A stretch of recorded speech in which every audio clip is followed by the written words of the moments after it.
Very fun.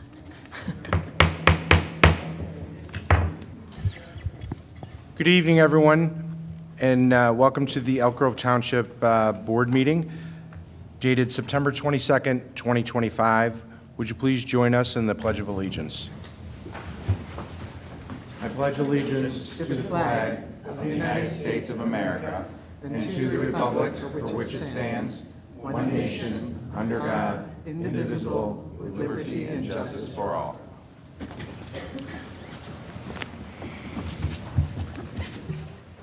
Would the clerk please call the roll? Trustee Duke. Aye. Trustee Lujai. Here. Trustee Stanyek. Present. Trustee Weincoop. Present. Supervisor Scaletta. Here. Assessor Caroselli. Here. And myself. Wonderful. Next on the agenda is public comment. Is there anyone in the audience that would like to address the board on an issue that's not on the agenda?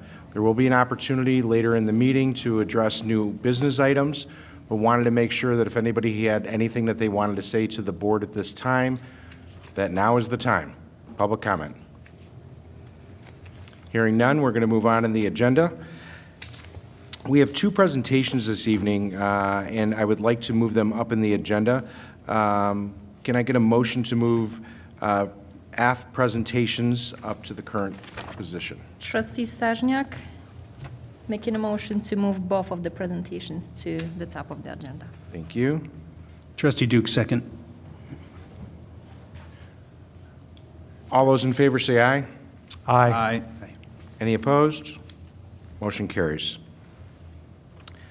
Our first presentation this evening is from Lauterbach and Amon, and it is the annual financial report for Elk Grove Township. Good evening. Evening. All right. Well, thank you again. So my name is Macade Thorpe. With me today is Cassidy Navigado. I'm an audit manager from LNA, and Cassidy is one of our team leads in the audit department.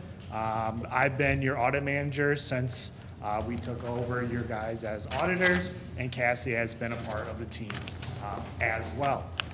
Can say once again, as expected, it was a very clean audit, and that's no thanks to Isabella, Erica, and Supervisor Scaletta for helping us out in the audit.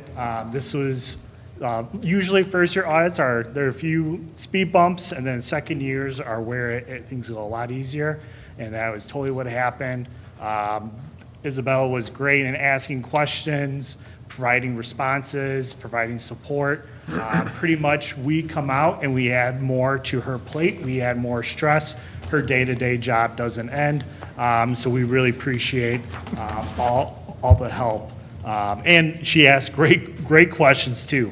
So you got a great start there. All right, so first what we're going to do is we're going to go through the booklet titled Annual Financial Report. And then we're going to go to the first page. Also, if there's any questions while we're going through presentations, please feel free to ask. Try to make this as more informal, more of a conversation. So what this page is, this is your audit opinion, which once again, the township received a modified cash basis opinion for fiscal year end March 31st, 2025. This is consistent with last year's audit opinion, but like I said at the beginning, overall is a very, very clean audit. Okay, we're going to jump to page number 7. So this is titled Balance Sheet, Governmental Funds, Modified Cash Basis. So you're going to see there's 3 columns. It's at a fund level. So your general, your town fund, your general assistance, and your road and bridge. But this is showing your balance sheet, so your assets, which is primarily your cash, liabilities, which modify cash basis, there typically isn't any, and then fund balance is your ending fund balance. If you flip over to page number 9, it's going to look very similar, where it's the 3 funds but it's your statement of revenues, expenditures, and change in fund balance, or those that are in the business world, this is your income statement. So as your revenues, which is primarily your property taxes, expenditures, which are made up of your personnel, payroll expenses, and then your capital projects, if any, and then, of course, your ending fund balance. So one piece of information that you can get from this page is you can look to see what the net change was from last year to this year in fund balance. So in the town fund, there was a decrease of about $177,000 in fund balance, or about 8%. And then, but what's really great to see is if you look at your ending fund balance for your town fund and compare it to your operating expenditures, so that 2.8 million at the general government, your fund balance right now is covering about 68% of your expenditures, which is a great number to be at. Reason why is, let's say something happens, so like COVID, right? This is essentially saying that the township has reserves in place that it can go into to, obviously, expenditures keep happening. But as we saw with COVID, property taxes were delayed, so revenue might be delayed coming in. Typically, we want to see at least 25%. So with you guys being at 68%, that's awesome. That's great to see. So wonderful job there. Okay, we'll flip over to page number 11. So this is going to look similar to the other balance sheets, but this is your sewer fund, which is a business type activity. So a little bit different from the town fund, road and bridge, and general assistance. But still the same with assets and your net position. And then you flip over to the next page, very similar to the operating revenues and expenditures. But this is at your sewer fund. Okay, so we'll go then to page number 14. It's titled Notes to the Financial Statements.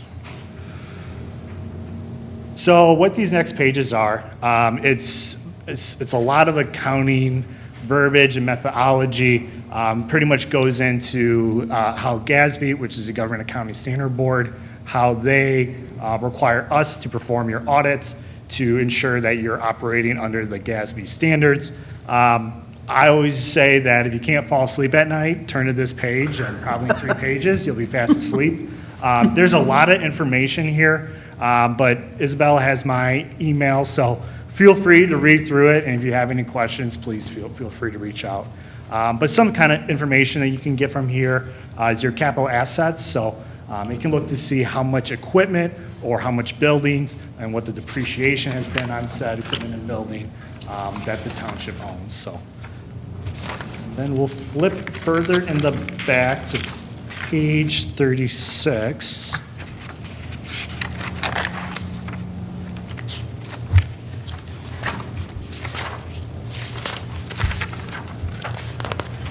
Okay, so this is going to look similar. It's titled Scheduled Revenues, Expenditures, and Changes in Fund Balance.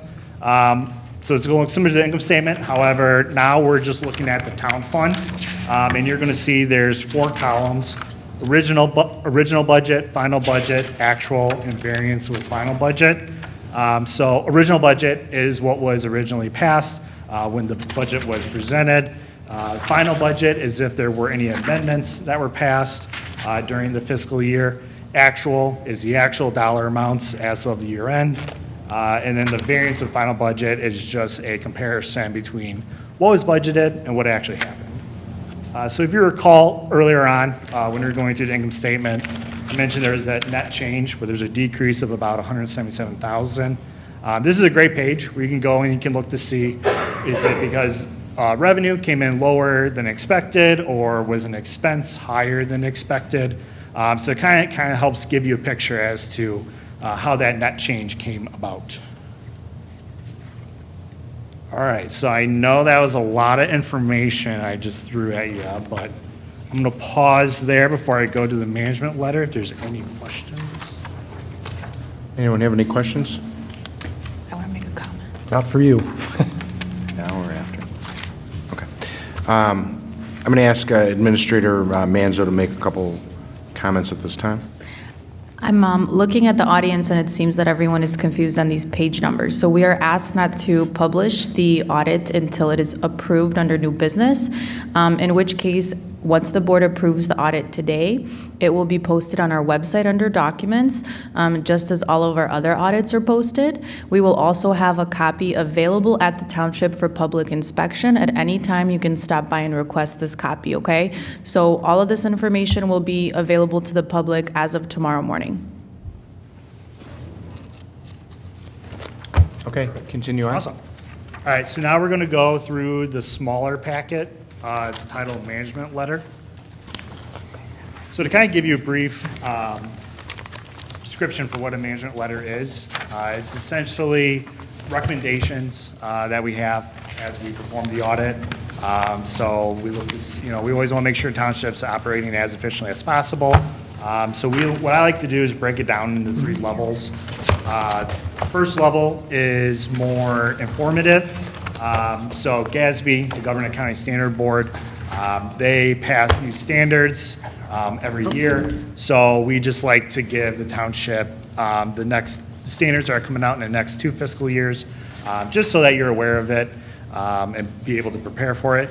The second level is best practices. So GASB looks around at other townships across America and they say, hey, this is what they're doing. We want you to let your townships know, just so you're operating as best as you can be. And then the third level is more operational. So if there's anything that we see in the day-to-day processes that just might be in need a little beefed up or something a little bit more cleaned up, we would definitely want to let the board know. But I am very happy to say that there are no operational level recommendations. They're just informative and best practice. So the first one is the outstanding check policy, which, looking on your agenda, that looks to be going to get passed today, so love to see that. I won't even go into that one since y'all probably already know. The next one is your capital asset policy. So what this policy does is, and the reason why GASB recommends it, is that every asset should be valued differently, right? A car is going to last longer than a building, and a building would be more expensive. A building project would be more expensive than purchasing a car. So GASB just wants you to look at each category specifically and be able to decide what the capitalization threshold is and what the useful life, which is how long an asset is expected to last. And so that's just kind of the best recommendation that they have there. And then the next policy, which is probably one of the most important policies, is a fund balance policy. So going back to my original statement, I was kind of going through saying that your fund balance is very healthy. A fund balance policy would just help put in writing that this is the standard that the township aims to have and requires. So going back what I was kind of saying with COVID, we saw a lot of townships where if they didn't have a fund balance policy and their fund balance wasn't built up to kind of take that impact of the delay in property taxes, some of them had to take out short-term loans just to make payroll, right? So we want to avoid that as much as possible, and one way to go about that is having a fund balance policy. I know Isabel's saying it's kind of you guys are kind of new to the board, so kind of a way to think of a fund balance policy is your savings, right? You kind of always want to have savings if, the brakes go out, the roof starts leaking, right? You kind of just want to have money saved up for just those bad case situations. You can think of the same way for the fund balance policy. But the nice part is, it can be however the board seems fit. There's no right or wrong answer. I've seen some townships that say you should have 1 month, and I've seen other townships that go a whole entire year. Our recommendation is you want to keep it to at least 3 months, because that's typically how long it takes for property taxes to come out. So it's about 25% of your operating expenditures. But like I said, you guys are already at 68%, so we love to see that. Then the last 2 are just informative. So it's GASB 102, which is certain risk disclosures. We're not too concerned about this GASB standard. Really what it's looking at is, let's say you had an Amazon warehouse that pays property taxes to the township. If that warehouse was to close up shop and was to leave, how much would that be an impact to the township?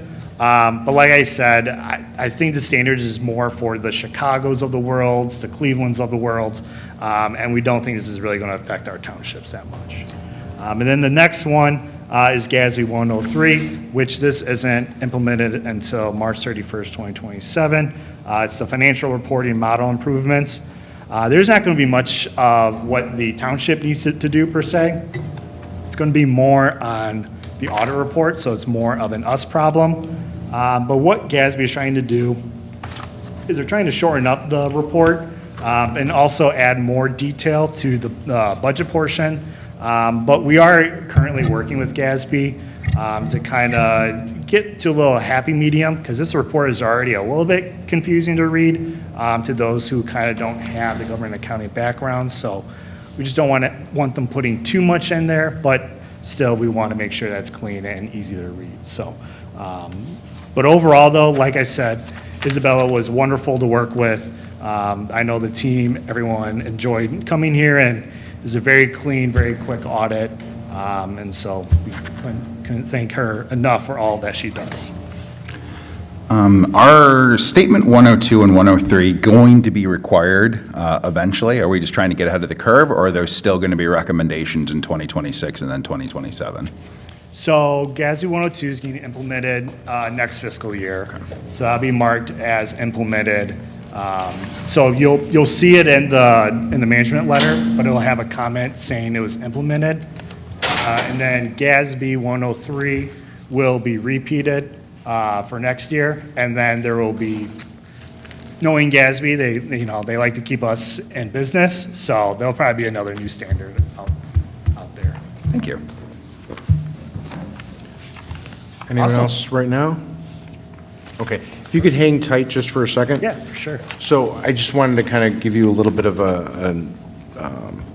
my perspective from this. So on September 12th, Elk Grove Township received the management letter in the final draft of the audit report. The township administrator was aware of the recommendations that would be presented and worked proactively with the auditors to obtain templates that align with standard accounting practices and township code requirements.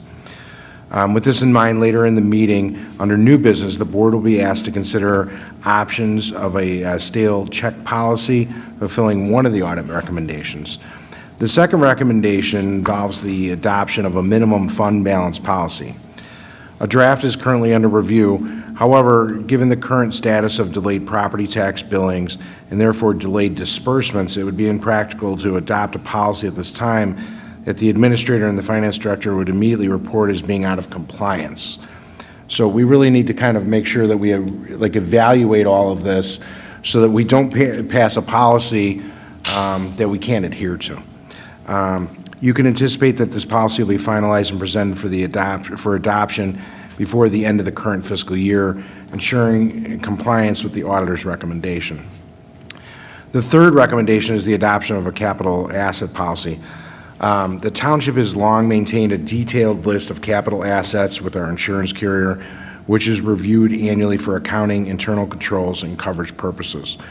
The time required to ensure this policy is properly drafted, incorporating all assets, as well as establishing a process for the upcoming audit of assets and their documentation, is beyond the limited preparation time staff had for this board meeting. I'll be working closely with the township administrator and the finance director to ensure a comprehensive capital asset policy is finalized and presented to the board for approval prior to the preparation for the budget. This policy will also serve as the foundation for a capital replacement plan, an initiative mentioned by the prior Supervisor Bussey during the most recent budget hearing. Most recent budget public hearing. So I kind of wanted to just give you a little bit of my perspective after reviewing it so that you understand that I take all of the recommendations seriously. We want to make sure that whatever we do is putting our best foot forward. I would never want to recommend that we pass a policy that we can't even adhere to. So we really need to make sure that we understand it and we do it properly so that we're following our own policies that this board would pass. So with that being said, does anybody else have any questions for the auditor before I ask Isabella for any other comments? Okay. You had one other comment, and then I'm going to follow up. I did have a lot of questions, Macade, so thank you.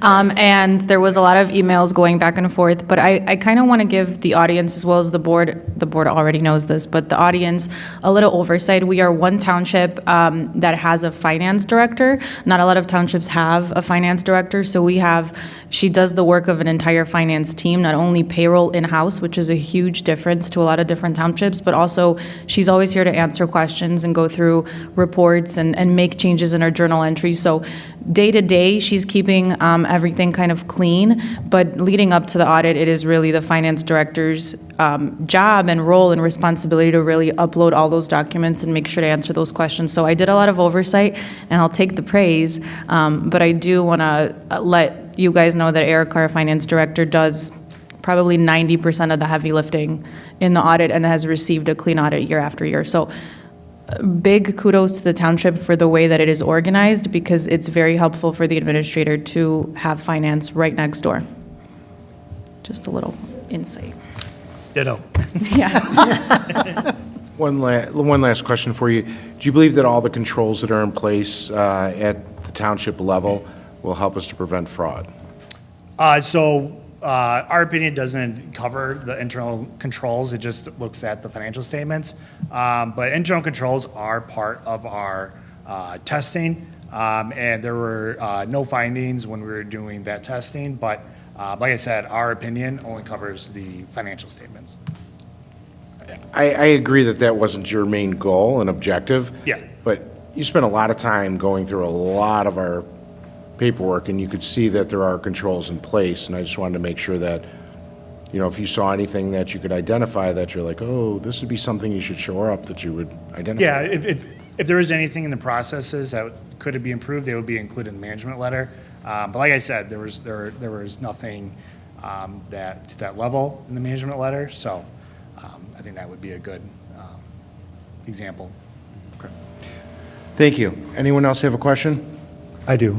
Yes. This Trustee question is Weinkoop? for our administrator. I'm wondering, and it may predate my time on the board, or maybe I've forgotten, what was the capital outlay extra expense that was unbudgeted for this last fiscal year? In the levy, I believe it was somewhere between 63 to 65,000. They increased the levy by 2.5% to account for capital improvements. Okay, so the extra 85,543, do we know what that was? Yeah, so it's supposed to go hand in hand with a capital improvements policy, and so that's what we will be drafting. So basically, it looks at all of our vehicles, any major assets. Vehicles is really going to be where we hone in, because our buses are fairly new. They are about 5 years old at this time, and they're driving about 100 miles a day. So our capital improvement plan will focus on vehicles as well as any heavy machinery that we have in the building. Great, thank you. Yep. Anyone else? Okay, can we get a motion to accept the annual financial report? Trustee Lujai motions to accept the annual financial report. Trustee Weinkoop, second. Roll call, please. Trustee Duke, Aye. Trustee Lujai, Aye. Trustee Weinkoop, Aye. Trustee Stanyek, Aye. Supervisor Scaletta. Aye. Thank you very much. We appreciate your time. Thank you. We're going to move on now to the presentation of the renewal for our health insurance policy. And so I would ask at this time if Juan Gomez from Alliant, who is our broker, would provide a brief presentation on what's going on with healthcare costs, as I see that they've gone up by 14%. Hi, thank you for having me. My name is Juan Gomez with Alliant. Thank you for having me, trustees. Happy to be here. With the annual renewal coming up in December, the policy is going up 14% on average, and that's for small group only, anything under 50 lives total. What we've been seeing on average across all industries from basically all the carriers, whether it be Blue Cross or United, and as for small group, it's anywhere from 12 to about 16% on average. So you're right in the middle of that average.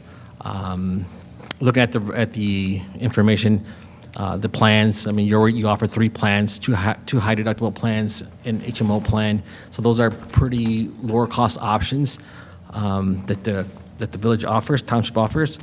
Those are online for what we kind of see with other townships.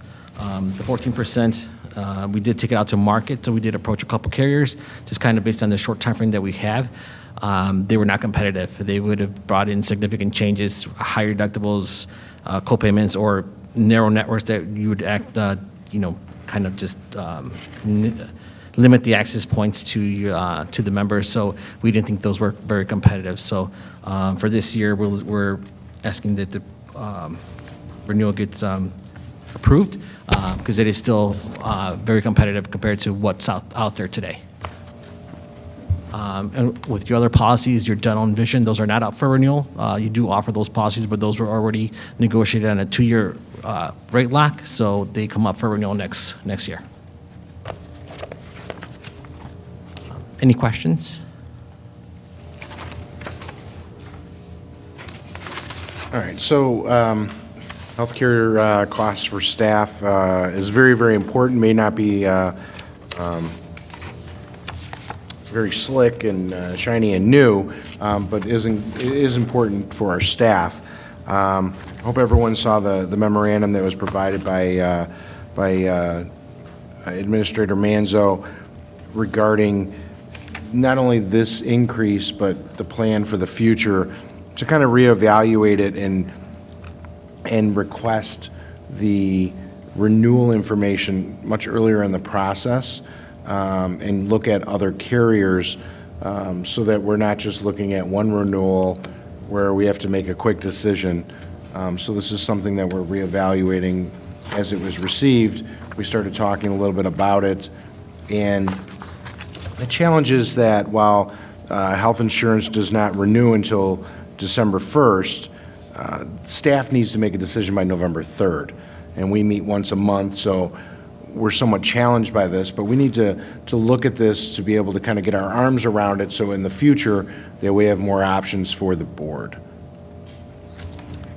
I have a question. Yes, Trustee Weincoop. So, Mr. Gomez, about what time each year can we get accurate rates quoted to us? Because my understanding is that usually it's like starting now, going forward for the next year. So like in the future, is there an earlier time that we could expect to get a reasonably accurate rate quote? We can start the process a little sooner. The challenges that we run into is the timing of when Blue Cross gives us the information. Right. So the Blue Cross will release your renewal information, I believe, like on September 12th or 13th. I was able to then turn it around, do a little bit of marketing, but the renewal is what most carriers want to see in order to get firm numbers from them. So even to try to make the September meeting that gives us probably a little bit of time. But what we would focus on is maybe to trying to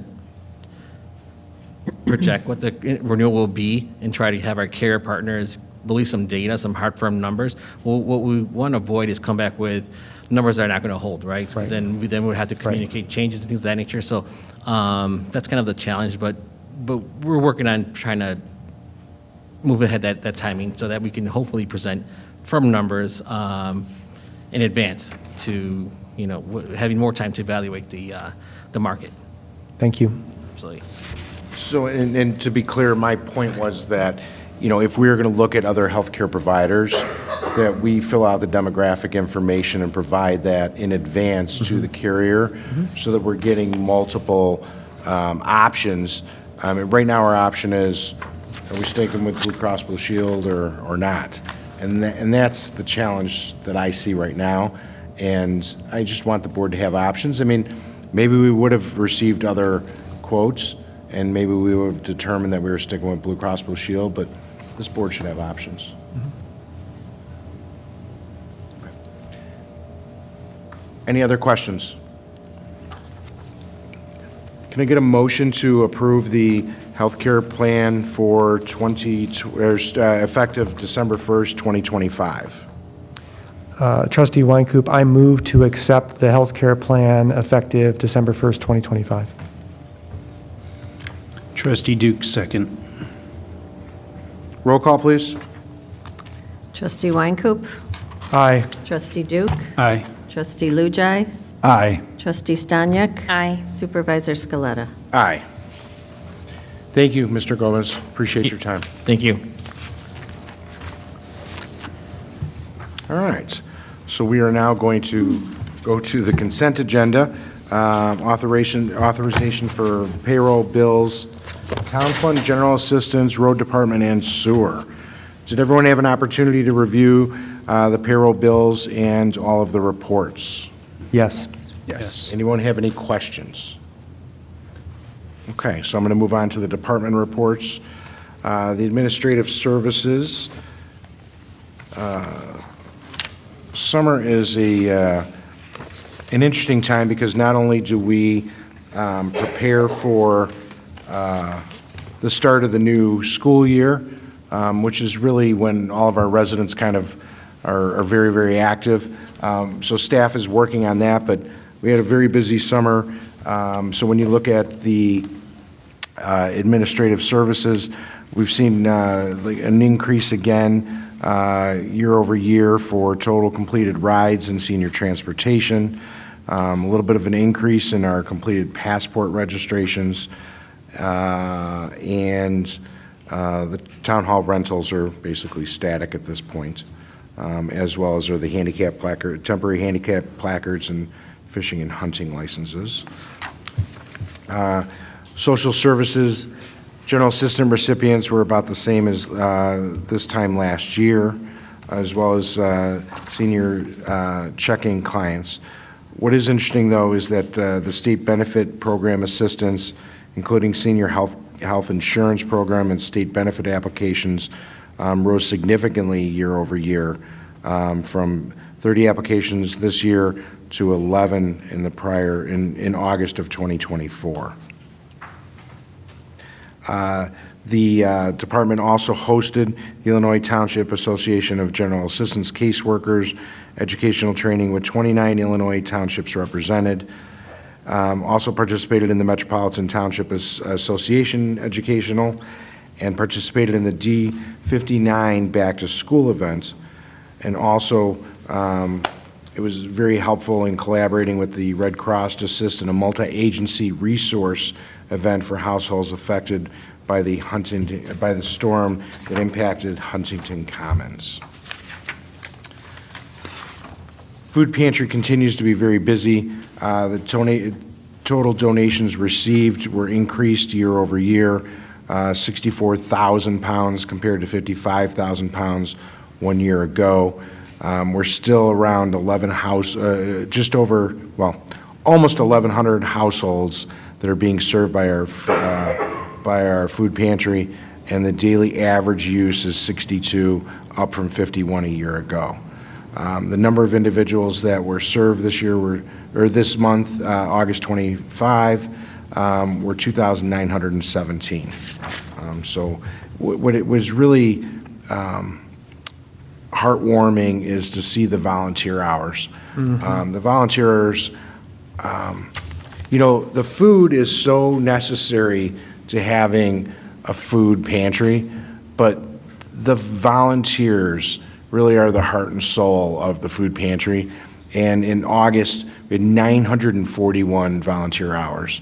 They're just a fantastic group of people who make sure that that food pantry is always running on all cylinders. So I, once again, thank them for that. And we jump over to youth services. Youth services is without an associate at this time, but between our director, Renee, and the associate director, Jen, they are preparing for a busy school year. And you can see in August of this year that they were able to service 635 students for School District 59, which was double last year's. The Mindful Self-Expression Workshop provided youth with a supportive space to explore creativity and mindfulness, receiving excellent feedback for its positive impact on the community. Through our partnership with District 59, we supported the back-to-school readiness by engaging in events such as the backpack giveaway, facilitating ambassador training, and supporting the transition of students entering junior high at sixth grade orientations. And of course, the community interest in our bicycle safety program continues to grow, with countless new leads from schools and local partners eager to bring this training to their students and young adult and children. So the adult and family counseling continues to see an increase of need. Total clients served in August of 2025 was 94, which was about static from last year. But when you look at the number of counseling sessions, it was up from 204 to 263. So while we may not be serving more people, we're helping the people that we're taking care of on a regular basis, and so I think that's really important to point out. And that is it for the department reports. Anybody have any comments or questions? Just a quick comment. Trustee Weincoop? I was reviewing the food pantry data for donations, and we got, year-to-date, we have 10,000, or actually in August, we got 10,000 more pounds than last August. Meijer made up almost that entire amount. So I just thought that was interesting. The Chicago Food Depository was steady last year to this year, but Meijer added 10,000 pounds of donations to our township food pantry, which is really phenomenal. So I'm not sure who's responsible directly for that relationship, but it's really great, and I'm very appreciative of that store, that chain, for investing in the people of Elk Grove Township. Administrator Manzo, you want to talk a little bit about the Meijer program with Elk Grove Township? Sure. So Meijer is a B2B business-to-business partnership, and those donations account for a huge portion of like our bread and shelf-stable items, not only produce. But one really big thing with Meijer is they do a Simply Give program. We are currently the recipients of the Simply Give program, so anytime you shop at Meijer, you can purchase a gift card, and those gift cards go directly back to the food pantry. So anytime you're checking out at the Meijer in Rolling Meadows, you have an opportunity to donate. There are a couple of days that are accounted for as Simply Give double match days, so whatever amount you donate will be double matched by Meijer, up to $5,000. So there have been years where somebody went and donated up to $5,000 and we ended up getting 15. So that is amazing, and it supports our food pantry year round because those come in food-only gift cards, and we're able to purchase the foods that we need at that time. And so we are so thankful to be the recipients of that program. Thank you. Trustee Lujai? Yes, I also just want to point out, in addition to the food pantry and youth services, and hopefully I'm not taking anything from anybody else, but the cereal bowl games between Rolling Meadows and Elk Grove High School. As a high school teacher, it warms my heart to see our community members and our high school students raising funds, competing against each other for the greater good of the Elk Grove Township. And so a big shout out to the staff that is organizing that, as well as to the kids that are taking part in their local government to help their fellow neighbors. Thank you. So those of you that are out there watching on the YouTube or here in the audience, please note that if you were like, wow, I didn't know about the Meijer program, if you would go on and onto the social media for the township and make sure that you subscribe to our pages, you'll get that information when you look at your social media. And it's generally on a timely basis, so that it's like this weekend is going to be double your points days. And this way you can kind of plan accordingly instead of hearing about it at a meeting afterwards. So just wanted to kind of give you a heads up on that. With nothing else on the consent agenda, can I get a motion to approve the consent agenda?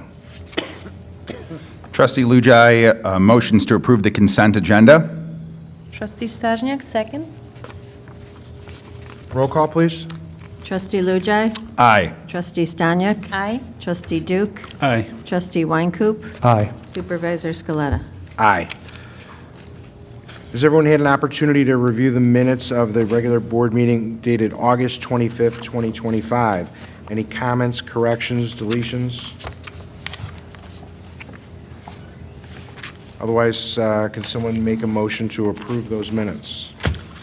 Trustee Dukes, motion to approve the August 25 minutes. Trustee Stashniak, second. Thank you.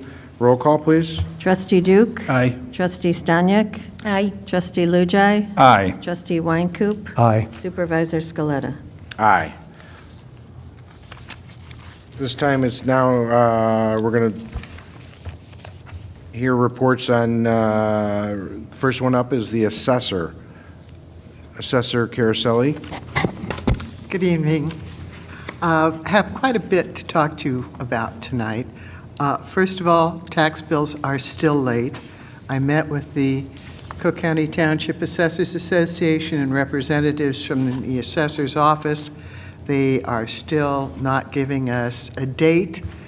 And so when you commended our administrator and our financial director, I have to add my congratulations also, simply because there are so many other taxing bodies that don't have reserves that are going out for loans until the tax money comes available. So I'm really kind of proud of the fact that our governmental body is responsible and is serving our clients and our taxpayers well because we've got reserves. Secondly, I have a call into the Maria Pappas's office to determine if, in fact, there is a way, if these tax bills are as late as I think they possibly may be, that prepayments can be made. I have not gotten word back on that. I know we've always been able to prepay on first installment because we all know what that is, right? It's 55% of what you paid the previous year. But we have to be concerned about, that wonderful deduction, for our federal income tax. So I'm trying to stay on top of that. One of the things that came up at the meeting was that the Cook County Assessor's Office failed to file over 80 in our township alone home improvement exemptions. Now, what this exemption is let's say you decide that you're going to add an extra room. Well, as your permit comes and filters through to the county, they will give a $75,000 reduction in your assessed value for 4 years. So that's substantial. The reason that exemption exists is to encourage people to continually improve their property. Unfortunately, they didn't process these, and so those families that qualify will be getting informational letters, and it should show up hopefully on the tax bill whenever it arrives. I was a little surprised at the number of appeals that we took for the Board of Review. First of all, let me thank Board of Review Commissioner Samantha Steele. She did 2 outreach programs.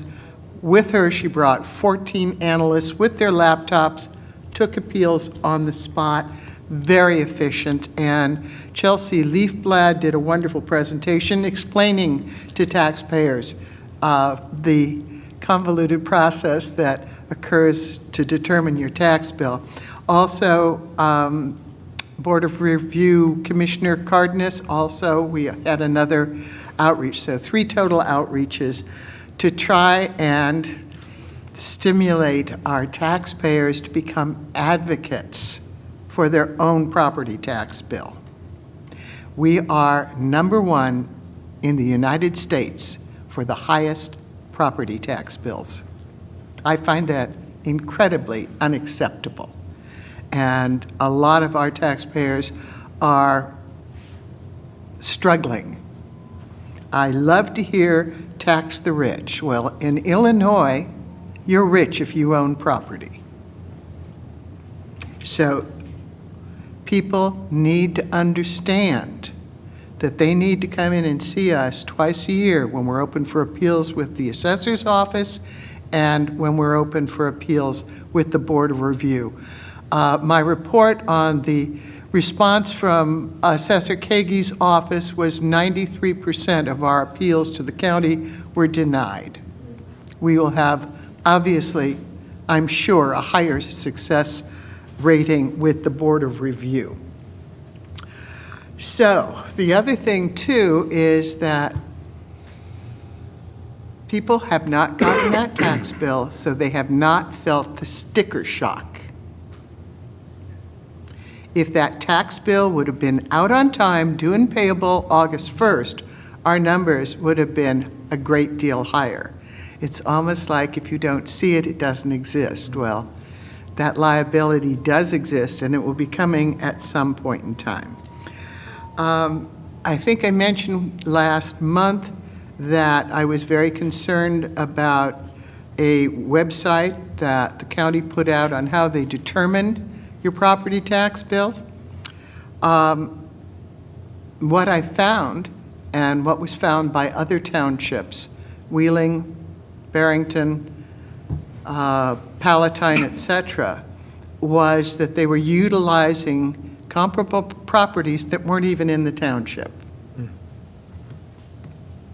When we notified the county that we were aware of this, that website was scrubbed the next day. Now, only comparable properties in our township are available, but there is a caveat at the bottom saying that thousands of other comparables could also be used. So we're very concerned about this. It was a topic of discussion at the Cook County Township Assessors Association. So I asked one of the representatives from the county to have the chief of staff call me yet again, because this is not acceptable assessment practice. So, other than that, I think that that's all I got for you right now. That's a lot to swallow. It's a lot to deal with. It is. Aside from the ability to pay your taxes by the end of the year and be able to take the proper deduction in the proper federal tax year, it really is challenging for people, especially those on fixed incomes, to be able to kind of really budget when they get a tax bill so late in the year, and then all of a sudden, March 1st, there's another one due. I mean, that could be 3-4 months. And so I hope that the system that they have in place gets improved, because it really is painful for so many in the county. We hear that all the time, and it's very difficult to listen to the challenges that particularly our seniors are facing. These tax bills are absurd when you consider you may have been in your house for 30, 40 years, and you look back and you see what your property taxes were then and what they are now. One of the things that has occurred to a lot of the township assessors is that starting probably in 2026, we're going to start a program with a panel of township assessors to explain why your tax bills are as high as they are. We feel that this is a mission that we need to fill for our taxpayers. You need to know what legislation, what taxing bodies are doing, driving these tax bills up.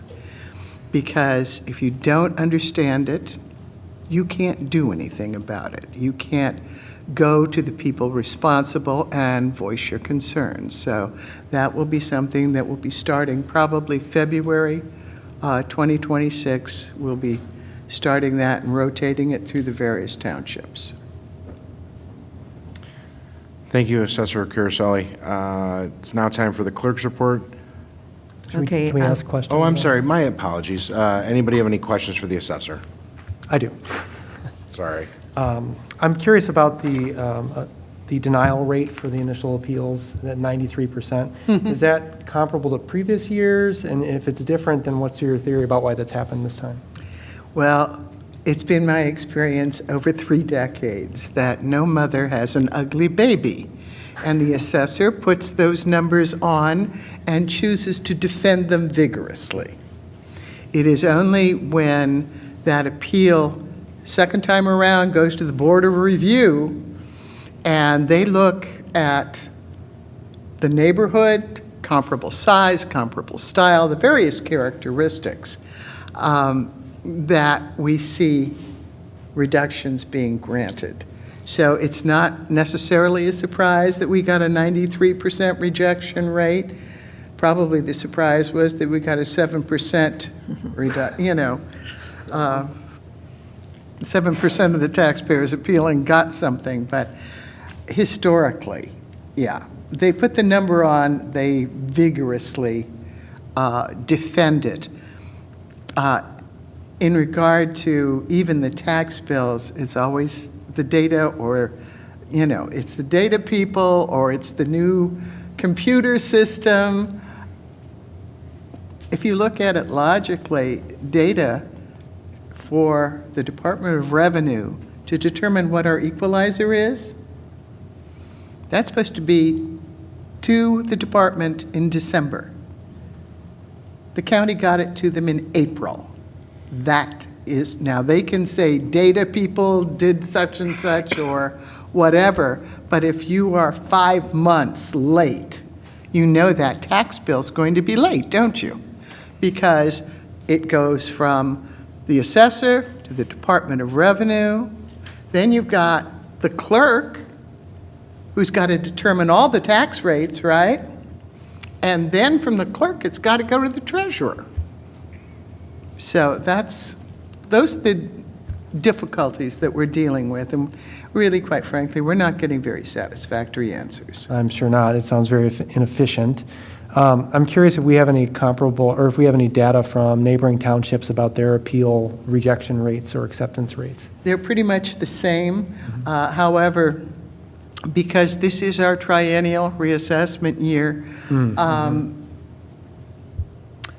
we were fairly early in the process. We were April, and so we just concluded Board of Review. We closed last Tuesday for appeals for Board of Review. However, Palatine just opened for the assessor. So to try and compare, you almost have to look a full year behind to see, but I would almost guarantee that those rates of 93% would be about accurate.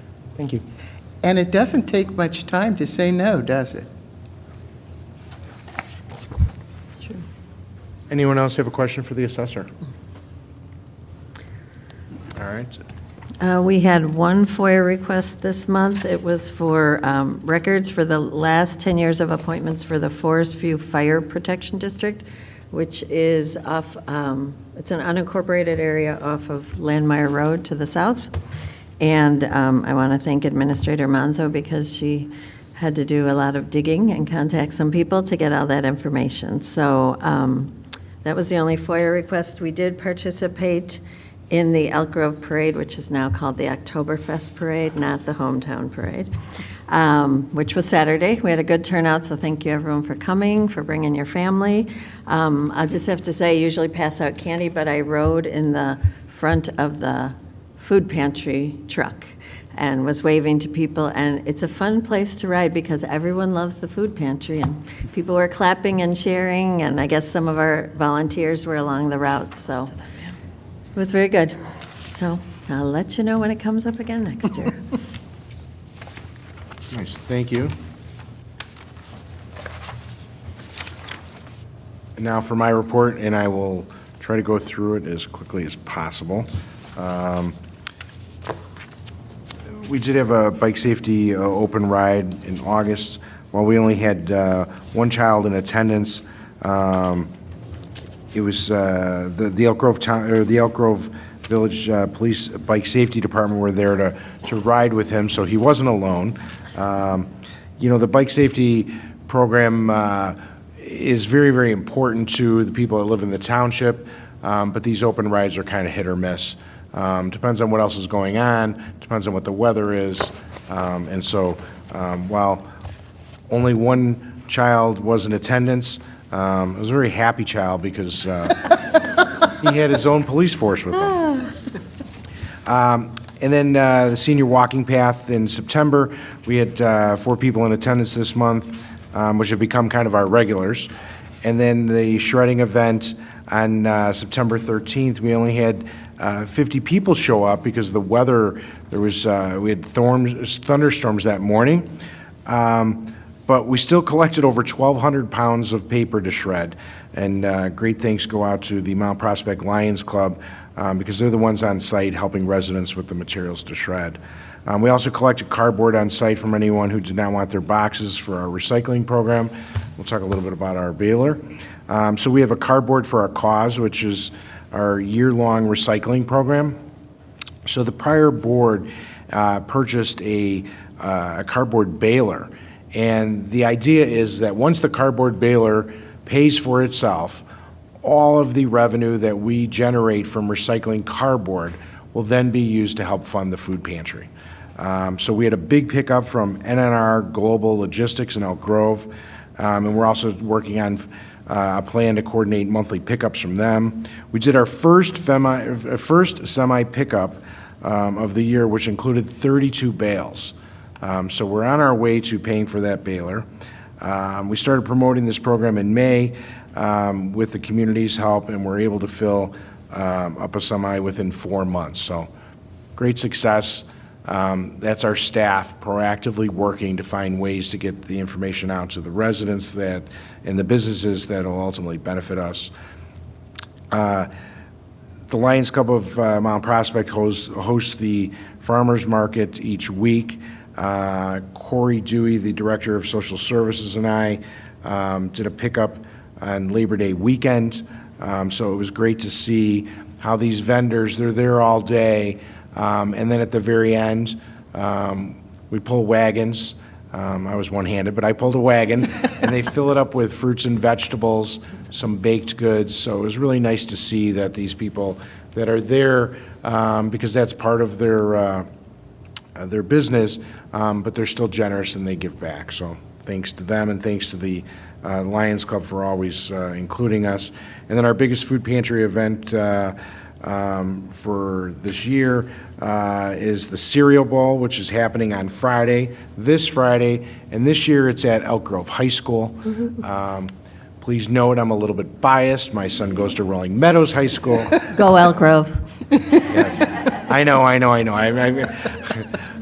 While I might be biased, I do understand that I'm kind of most times I'm on the losing end. Last year, Rolling Meadows had a good year, so come out to the game on Friday night. The varsity game starts at 7:30. I'd arrive by 7 o'clock, bring a box of cereal for free admission, and find out who takes home the trophy this year. This month in Youth Services, I wanted to talk a little bit about a recent promotion we had. Jen Hans, who I'm sure most of you on the board know, has been promoted to the Associate Director of Youth Services. So over the past year, she's exceeded expectations, reviving the bicycle safety program, helping develop the newcomer program, and contributing to direct service and outreach. With this promotion, Jen will take on more leadership responsibilities, including oversight of the new facilitator position. We currently are interviewing for a part-time youth services facilitator. So the reason that this all kind of happened was that when we had a vacancy for the youth services facilitator, we used that as an opportunity to reevaluate that position. And then I saw some things on there that I thought maybe for a part-timer wasn't appropriate. And so we reevaluated the position that Jen was doing. And she's very good at what she does, and thought it was a good opportunity for her to take on some of those other responsibilities and then also promote her to Associate Director. Schools are now back in session, and Youth Service Department is kicking off fall groups both on-site here at the Township as well as in the schools. Also wanted to talk a little bit about adult and family counseling. Last month, the board approved the transition from a part-time therapist to full-time, and that role started on September 15th. So thank you to the board for your support on that initiative. The mental health and wellness service delivery contract applications are now open for the upcoming fiscal year, beginning April 1st, 2026, and ending March 31st, 2027. Applications can be found on the Township website and are available for pickup at the Township. Current recipients have been sent an email with an application as a courtesy. There's also a post in the Daily Herald that should be published early this week. Applications are due in November. And then wanted to mention that it's been a very busy month for myself as well as the other board members. I attended the Samantha Steele Property Tax Appeal Seminar on September 5th. It was a great group of people that got together not only to appeal their taxes, but to learn a little bit more about property taxes, because I feel like the property tax system is so confusing that, you know, when you get this new assessment and then they come up with a new equalizer, you're just waiting for that tax bill to come to really figure out what's going to happen. And so she was very transparent in as much as she could tell us, and she brought someone else who provided a lot of information. And I thought the best graph that I saw was that people that appeal their taxes without an attorney, basically using the townships that they live in, are more likely to receive a reduction than those that use an attorney. And this is for residential. I found that really, really interesting stat, because you always wonder, for those of us that use the township, you're always like, should I have used an attorney? And those who use an attorney are like, you know, would the township be better? They showed a stat that showed that the township is better. Also, I attended the I should say that the Director of Social Services, Corey Dewey, hosted the Illinois Township Association of General Assistance Caseworkers here. There are 29 townships that participated, and I welcome them. And so it was a great group of people to have here at the Township, and thank you, Corey, for coordinating that. Center of Concern hosted a panel discussion regarding housing stability for successful aging. The attendees included on the panel was the Chief Homeless Officer for the state of Illinois, the Director for Alliance to End Homelessness in suburban Cook County, the CEO of Age Options, the Executive Director of ElderWorks, and this was all moderated by State Representative Michelle Mussman. It was a great opportunity to hear about what all these organizations are doing to work together. Not only did I attend, Trustee Weinkoop attended as well, as did our assessor, Connie Caroselli. So I will tell you that the one thing that I learned from there that I talked to Director Dewey about, which is, you know, if you know of a senior citizen who is getting to the point where they may need help, now is the time to get them on a list for affordable housing. And the one thing I learned from our director, Corey Dewey, is that there's a waiting list to get on the waiting list. So if you know someone who's getting to that point, get on the waiting list for the waiting list as soon as possible. Come to the township, ask for our director, Corey Dewey, and she or one of the other social workers will help you to navigate that system. So just wanted to let you know about that. Before I move on, Trustee Weinkoop, did you have anything that you wanted to comment regarding that? I didn't want to leave you out of that.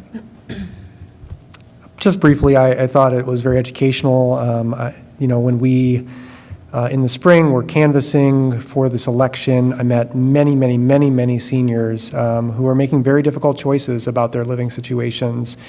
And, you know, there are communities all across the country that are dealing with this. There's a lot of experiments going on. And I think that, you know, as a community and as a county, there's probably a lot to learn from experiments going on across the state and across the nation that I hope that we can glean some lessons from and support seniors in their current community.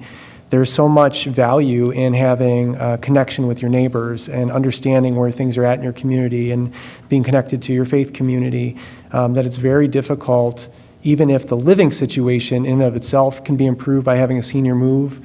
It's a very difficult thing for people to do, and it does impact their quality of life. And so, for us to continue to look in the township, and part of this is the property tax appeal work that the assessor's office does, and all the services that we provide through general assistance and other services for seniors are just so critical. So we're not alone in struggling with this, but it is an acute problem here in Elk Grove Township, and I'm hopeful that we can, as a township and as a board, address some of the concerns to the best of our ability. Thank you. And Assessor Caraselli and I talked about it afterwards, and we both agreed that now more than ever we need to, continue to press on our legislators to increase the senior freeze. It's been stuck at $65,000 since 2018, and that would go a long way in keeping some people in their homes for a longer period of time, because that's really their safety. Their safety blanket is that you may have lost a spouse, but the best is your home and your neighbors, and they feel safe and secure in their own home. I also attended the Pace Paratransit ribbon cutting event, which is located in Schaumburg, but we have a relationship with Pace. But this new center that's been revitalized, it's kind of been remodeled, and is especially public transit for persons with disabilities. Also, they talked a little bit about an opportunity to have a bus that would go between Harper College and the Paratransit Center in Schaumburg. And that Paratransit Center is located right behind Streets of Woodfield. Always kind of was, but it had to be ADA compliant, number one, and number two, just needed to be remodeled to the point where it's a little bit easier for people to navigate, and the bus drivers to navigate, because got big buses and a small turning radius. I also attended a presentation by the CEO of Northwest Community Hospital, and the foundation is committed. Their goal is to break ground next year on a new cancer center. So that's very, very hopeful. So I was happy to hear that. Attended the 9/11 Patriot Day ceremony in Des Plaines. I met with the mayor and also County Commissioner Maggie Trevor. And that was enough. I'm kind of done. Sorry. So just wanted to kind of give everybody a heads up. Can I get a motion to approve the township elected officials' monthly reports? Trustee Lujai motions to approve the reports. Trustee Duke, second. Roll call? Trustee Lojai. Aye. Trustee Duke. Aye. Trustee Stanyek. Aye. Trustee Weincoop. Aye. Supervisor Scaletta. Aye. All right, now on to new business. So approval of the financial audit for fiscal year 2025. Do a formal approval. So we have to do it again. Can we get a motion to approve the financial audit for fiscal year 2025? Trustee Weincoop, I move to approve the annual financial report and the audit for Elk Grove Township for 2025. Trustee Stashniak, second. We have a motion and a second. Roll call? Trustee Weincoop. Aye. Trustee Stanyek. Aye. Trustee Duke. Aye. Trustee Lujai. Aye. Supervisor Scaletta. Aye. And resolution number 2025-14, the adopting of the Elk Grove Township outstanding check policy. So the gist of this is that we will now have a policy, if approved this evening, for stale checks. So anytime a check is 6 months or older. The Township Finance Director will notify the payee to let them know that this check is still outstanding so that we can see if we can get them to either deposit the check we've already sent them or send them a new check to get it off of our books. In the event that that outstanding check does not clear, we don't get any kind of response, or we send out another check and it still doesn't clear, ultimately we'll be sending that money to the state. Anyone have any questions regarding the outstanding check policy? And that money will go to the state regardless of what the check is So, for? well, it goes to the state, and then you know that iCash program where it just sits there? I don't know. I'd rather just keep the money in the township. You know, you didn't cash it, then we'll use it for the food pantry, but this is the recommendation. And so it's over a 3-year time period? It's over a 3-year time period, but we have to have a policy in place. Okay. But I mean, ultimately, whoever is owed the check, if it's a printer or a graphics company or the mechanic who works on the buses, they could eventually look for it on iCash, but we have to send it to the state.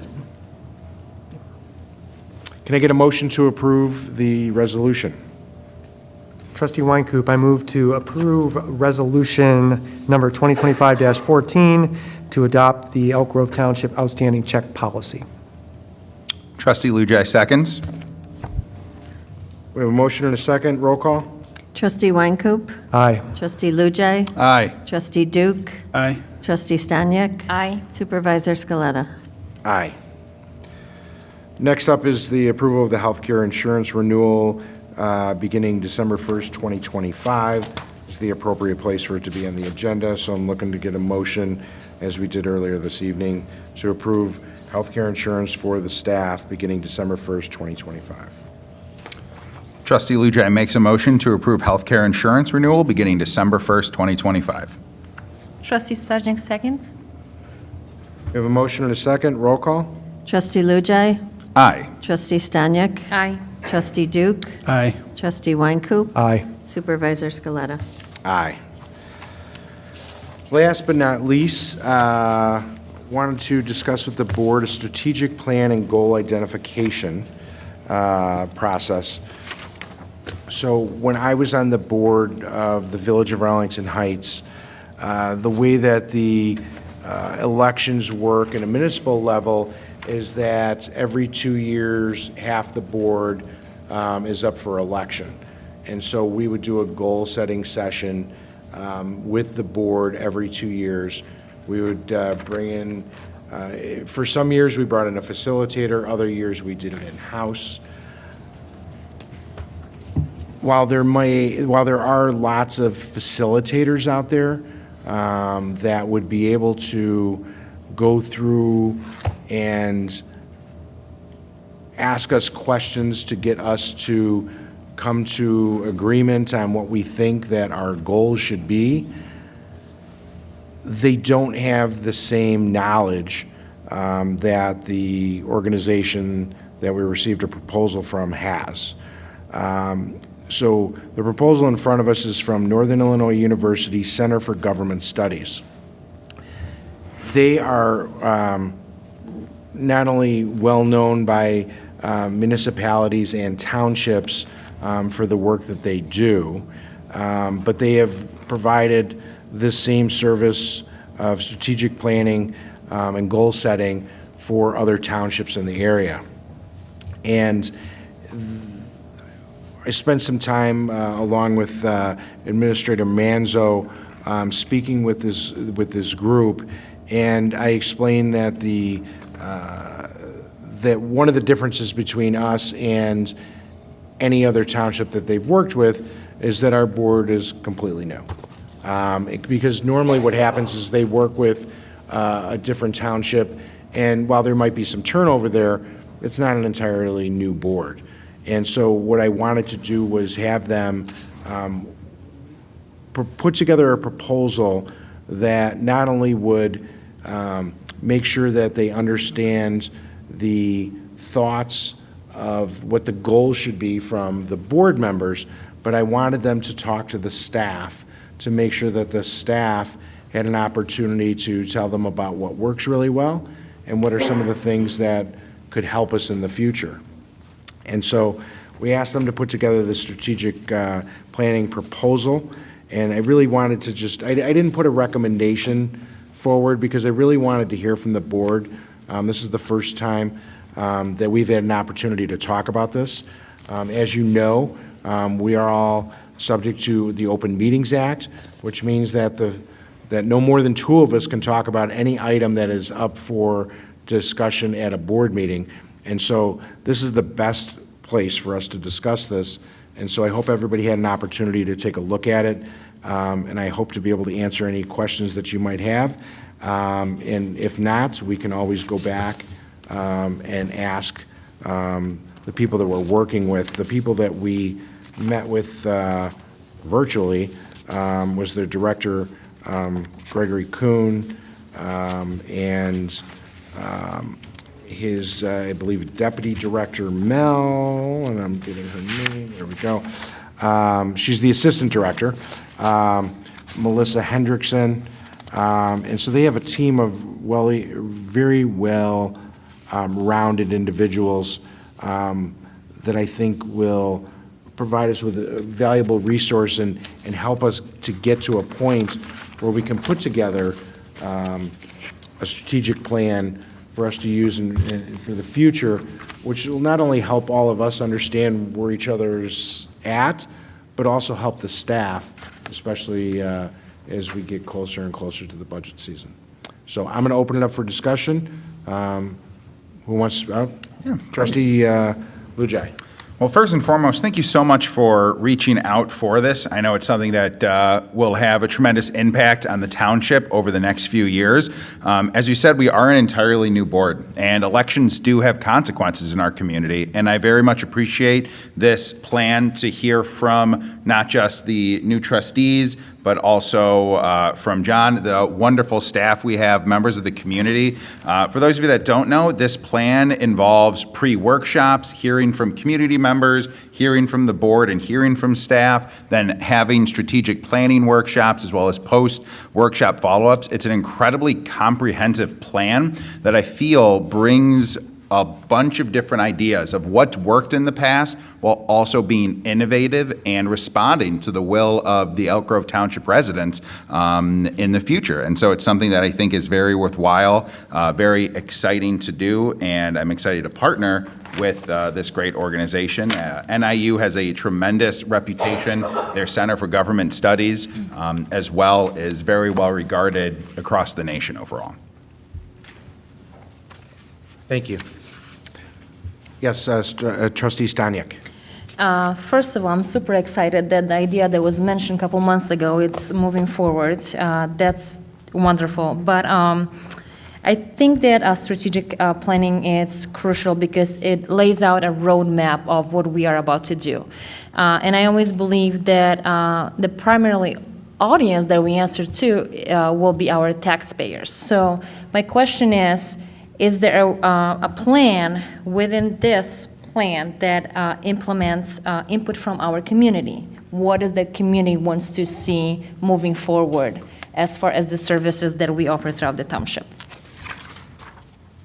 So this plan does not have an element in it where we would have small groups or even large groups or even a survey. I'm going to turn it over to Administrator Manzo, and then I'll finish up, but I know you wanted to. So we actually went out and looked at some of the references, and I spoke at length with a few different administrators, and we did talk about the survey of the community. Now, it is well known that it's very difficult to get a good sample of the community for a strategic plan in a township, just because a lot of people don't know what townships are.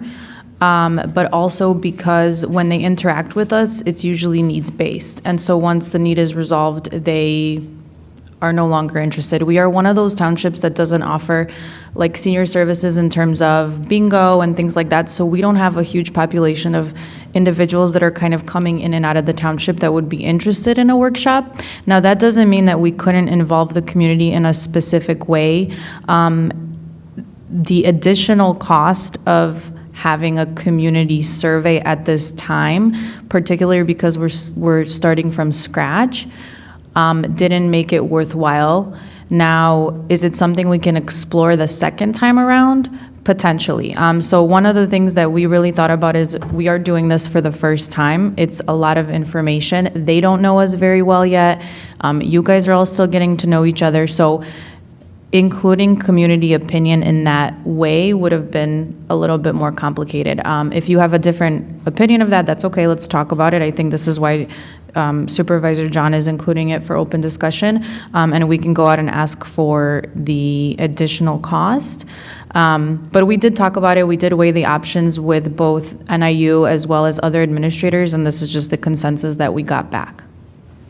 I do have a quick follow-up question. Supervisor Scalera, with your experience with sitting on the board of Arlington Heights, is this where you usually see that the township, especially when it's in your board, they will hire the outside company to provide this service? So I've seen both. I've Okay. seen going out and hiring someone from outside, and I've also seen it where it's been done in-house. I think that because the five of us are just getting to know each other, that the pressure that putting a facilitator on as the administrator, along with being the direct supervisor of the staff, would create doubt in the process. I think it's much, much less expensive to do it in-house, but at the same time, I want this roadmap to be respected. I want it to be fully transparent, and that's why I thought that it was best that we use somebody from the outside. While Izzy is a fantastic administrator, and our department heads all have great work experience, I think it's in our best interest at this time to use an outside company. I've seen it done both ways, but also I wanted to make sure that we had a facilitator that understood what a township is all about. You know, I mean, they're going to have to do some research to understand how we're different than Hanover Township, and how we're different from Schaumburg, and how we're different from Palatine, and what the wants and needs are of the community. One of the ideas of trying to engage the community would be to find a way to, because this is not going to happen until early next year, because there's a lot of things that have to lead up to it. And as much as I wanted this to happen faster, I'm actually grateful that they want to make sure that they take their time to get it right. But what I'd like to do is that, you know, if we do start to move forward with this, that we start to ask the community through social media, through just our day-to-day contact with residents, to come to our meetings, and during that opportunity for citizens to be heard, to speak out on some of those things. And just because we hear from you know, several people on an issue, that's something that can be identified, but that doesn't always mean that that person speaks for the entire community. Just like, you know, as we walked out door to door, we talked to a lot of different people, and you would hit on different themes with different people depending on what neighborhood you were walking in. The only other thing that I would mention is that on page 4, where they kind of talk about the agenda ideas, is that, you know, I would think that I've always worked on these workshops where, and it was a much larger group of people, it was 9 board members, that it was accomplished in an evening, because this proposal plans for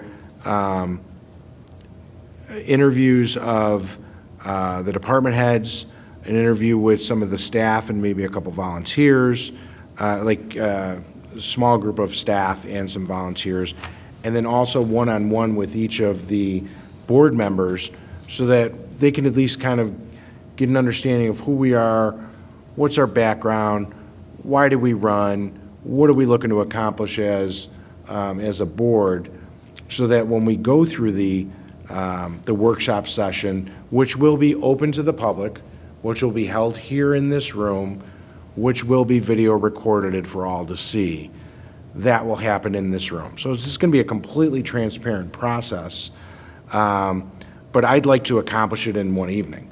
I mean, I would like that, and I've talked to them about being able to do that, and they've assured me that they would be able to if that's what the board so chose.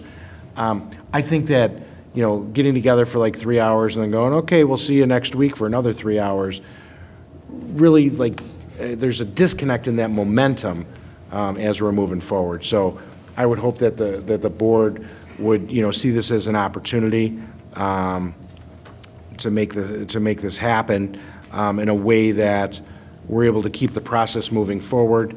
But I'm going to stop talking because I want to hear from you guys as I'm familiar with it. I have a quick question, or a request, I guess. So I read the proposal. I think it's good. I think it's necessary and helpful to the township. It does focus a lot on what we want and ostensibly what the residents would want as well. I would request that they include in some of their background work, looking at the overlaps and the complementary services provided by the villages within the township. And I don't want to see, my hope is that our department heads don't need to provide all that information to them, that the department heads will have time to talk with them about their goals and their experiences, and that this group could reach out to neighboring villages and villages within the township to understand their service array, and so that they can help us to identify ways in which we complement and or overlap or duplicate. Because that environmental survey, I think, would be invaluable to us going forward and might kind of light the path to some more intergovernmental cooperation, which I know that this township board is already historically has been good at. We inherit that from the previous board. I'd like that tradition to continue and to see if we can enhance that in some way. It's a good idea. All right, I'm going to leave that there. I guess my question, Supervisor, is what do you need from us tonight to kind of continue the momentum with this? I think that once that we hear from everyone, because I want to make sure that I don't, I'd like everyone to have their say before we put a motion on the table, is a motion to direct staff to move forward with the process within IU with the comments that were made this evening, would be kind of the motion. Yeah, the only thing, Dukes? so I think just like the financial audit, this is a good thing to do out in the open and good to do transparency, where the financial audit was more about our accounting and our finances. This is more about our operations and seeing how we're doing. So just a quick question about the timeline. Do you know when those interviews are going to be taking place and the final product is we're going to see that in May? Is that correct? I'm looking at page 6. What did you say? At the latest. May would be at the latest. Okay. So we met with this group for well over an hour before the proposal was put together, for them to understand from us what it was that we were looking for. And when I kept laying out exactly what it was that we were looking for, and then we received the proposal, I then started looking at areas where, how could we tweak it so it wasn't as expensive as it is. It's just shy of $20,000, so just so everybody's aware. And so one of the ways to tweak it would be not to have basically what I call the deliverables, which is at the very end, these are all the things that you need to do to achieve the goals that has been identified by the board. And then I was like, all right, well, then all we did was just have somebody come in here so we could talk to each other, and that really doesn't help us. And so that was really the most important part. And so as we were going through the process, because the last couple of times I've been through it, and it was done in-house, and it was done by people that were familiar with the organization, it all happened much faster. But you have people that are outside of our organization that need to know all of us. I mean, they spend time with Izzy and myself on a Zoom or a meetings call for over an hour, but they're still going to sit down and talk to us and interview us, because that was really, all we were trying to do was get a proposal from them. So the latest that it would come out would be May, would be like their final report. And I've been kind of pushing them to move this process a little bit faster than they wanted to. But at the end of the day, I really want this to be right, not fast. And so May would be the final report with all the deliverables. But at the same time, as we're going through the process, we'll begin to hear and identify things that are important to the board, so that we can put together a budget that is closer to the goals that are identified by the board. While it may not be perfect, at least we'll be ahead of the game. Mm-hmm.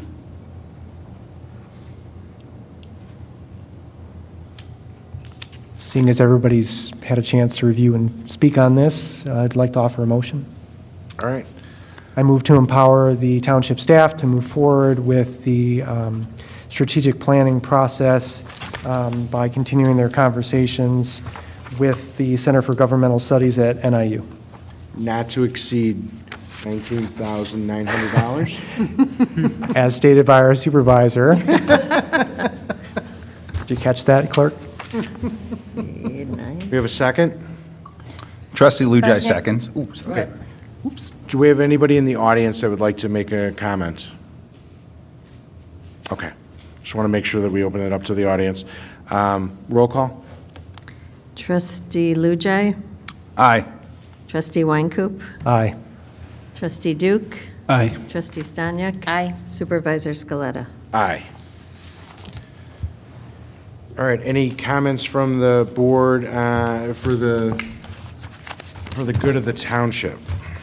Trustee Lujai. Thank you. And first and foremost, thank you all so much for coming tonight. It feels like a lot has happened since the last month that we were together. And I just wanted to talk for a quick second about some thoughts in my head, particularly with the passing of former Governor Jim Edgar, a real bastion of bipartisanship. And one of his last comments talked about the 3 C's of government: civility, compromise, and perhaps most importantly, particularly today, compassion. You know, as an Elk Grove Township trustee, I believe that compassion is a cornerstone of effective government. It's the driving force behind policies that uplift our most vulnerable residents, ensuring everyone has access to essential services like food, shelter, and health care. By prioritizing compassion, we created a stronger, more supportive community where every person feels seen, valued, and empowered to thrive, not just survive. I firmly believe that government works best when it leads with both its head and its heart. Compassion ensures our policies are not only effective, but also humane, reminding us that the measure of leadership is how well we care for the most vulnerable among us. In these difficult times, I'm asking every resident to continue to work to ensure that compassion remains at the heart of our community, to stay involved in your local township government and in your community, and most importantly, to look out for each other. This township is doing fantastic things to ensure that compassion remains at the center of our focus and everything that we do. And so going forward, just one of those things from Jim Edgar himself: civility, compromise, and compassion. Thank you. Thank you. It was also the last time they had a surplus. All right. I have a quick comment. Yes. First of all, Rob took what I was going to say, so now I don't. I saw his notes. No, I want to thank the assessor for being so responsive to me in between meetings. raised a concern last meeting about school bodies being able to raise taxes without using a referendum. And that really spurred my curiosity, because I don't really know that much about the tax system yet. I'm still learning because it's complicated. And so she was able to give me some references for that, and I kind of looked into it. I spoke to 2 legislators who voted in favor of that bill, because I want people to be able to defend what they vote for and explain that. I've spoken to 2 school board members as well to kind of get their understanding of that law and how that empowers or does not school districts. And just a quick synopsis, I think that these are the things that we can all continue to learn more about. It is true that school districts under certain circumstances can raise a levy without going to referenda. However, the other side of that is that it can only be done to fulfill or to meet the state's new mandate for offering full-day kindergarten. And fortunately for our township, 2 of our elementary school districts already offer full-day kindergarten, and the other 2 are in the process of implementing that and already have budgets set out for that. So in our township, we don't have to particularly worry about this particular issue, but the principle is something to pay attention to and to be wary of.